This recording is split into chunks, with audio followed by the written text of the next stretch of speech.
Sources tell CBS News that President Obama is likely to reveal new ideas next week to reduce gun violence, and he'll push the plan later this month in his State of the Union address.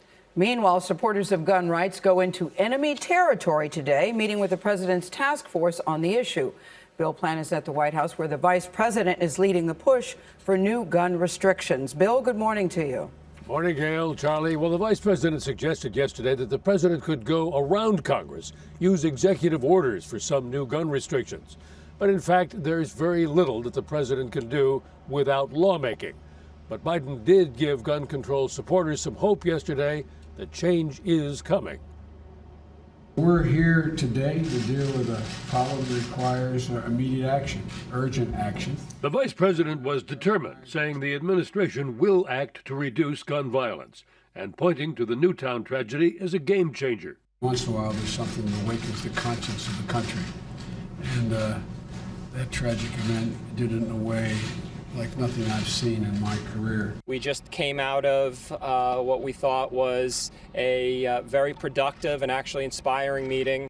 After the meeting, gun control supporters spoke of high expectations for the White House. They're committed to looking at this issue comprehensively, taking all of the well-intentioned solutions that are out there and saying what opportunity do we have to save the most possible lives. The president wants Congress to ban assault weapons and high-capacity magazines. Senator Chris Murphy is a Democrat from Connecticut. I think the first and easiest thing is to get these assault weapons and military-style ammunition clips off the street.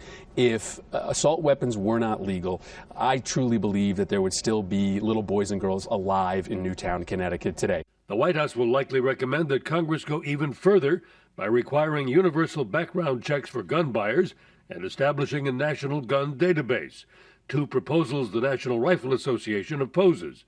Late last night, the NRA president lashed out at the president. I think they're being disingenuous. I think that they've seen this as an opportunity to go after the Second Amendment, which they've wanted to do for years, if not decades, and I think they're going to do everything they can to strip Americans of their right to keep and bear arms. NRA President Keene gave another interview last night saying, quote, the anti-Second Amendment crowd has its best shot in years to pass new gun restrictions. But he also said that the NRA is prepared for a long, tough fight. So is the White House, which is now urging outside groups to raise money for a campaign to push new gun regulations.